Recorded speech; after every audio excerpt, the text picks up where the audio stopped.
नमस्कार दोस्तों, स्वागत, हार्दिक अभिनंदन। दोस्तों, जैसा कि हम हमेशा अपने वीडियोस के थ्रू चर्चा करते रहे हैं कि हमारे निवेश में हमें ये ध्यान रखना होगा कि हम कम से कम जोखिम लें, दिए गए जोखिम में सर्वाधिक प्रतिलाभ को प्राप्त करें, तरलता की, लिक्विडिटी की समुचित व्यवस्था करें और यथासंभव अपने इन्वेस्टमेंट को टैक्स एफिशिएंट बनावें, क्योंकि जितना हम कम टैक्स देंगे उतना ज़्यादा पैसा बचेगा और जितना पैसा बचेगा उतना कंपाउंडिंग होगी और जितना तेज़ी से कंपाउंडिंग होगी उतना हम धन का निर्माण करेंगे। तो टैक्स एफिशिएंट हमारा पोर्टफोलियो होना चाहिए। इसके लिए सदैव म्यूचुअल फंड कोशिश करता है, तत्पर रहता है आपको समय समय पर राय देने के लिए कि आपको अपने पोर्टफोलियो में क्या व्यवस्था करनी चाहिए।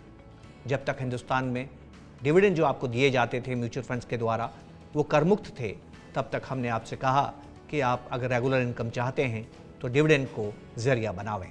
लेकिन अब क्योंकि डिविडेंड टैक्सेबल हो गए हैं और न केवल टैक्सेबल हो गए हैं, उस पर वही कर लागू होगा जिस स्लैब में आप आते हैं।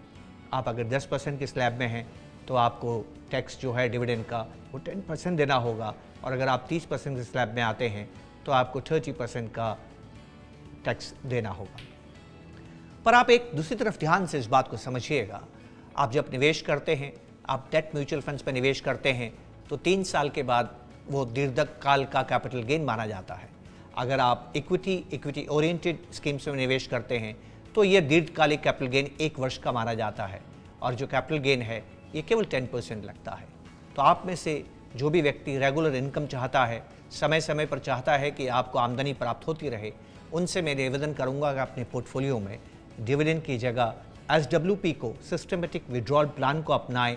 और सिस्टमेटिक विड्रॉल प्लान को अपनाने के लिए बेहतर ये होगा कि आप उतने समय का इंतज़ार करें जब वो कैपिटल गेन के लिए, लॉन्ग टर्म कैपिटल गेन के लिए एलिजिबल हो जाएं, तत्पश्चात आप उसमें से पैसा आहरण करें। तो आप देखेंगे कि आपकी जो टैक्स अदायगी है वो डिविडेंड के मुकाबले काफ़ी कम हो जाएगी। मुझे उम्मीद है कि मेरी बात आपकी समझ में आई होगी। आप अतिशीघ्र अपने पोर्टफोलियो की तरफ जाएं और देखें कि आपकी रेगुलर इनकम आप डिविडेंड से प्राप्त करते हैं या सिस्टमेटिक विड्रॉल प्लान से। अगर आपकी आमदनी डिविडेंड के ज़रिए आ रही है तो आप उसको सिस्टमेटिक विड्रॉल प्लान के ज़रिए करने का हमें आदेश देवें। आपने हमें समय दिया, इसके लिए बहुत बहुत शुक्रिया। नमस्कार, जय Hind. An investor education initiative by HDFC Mutual Fund। ऐसे और वीडियोस देखने के लिए हमारा चैनल अभी सब्सक्राइब करें।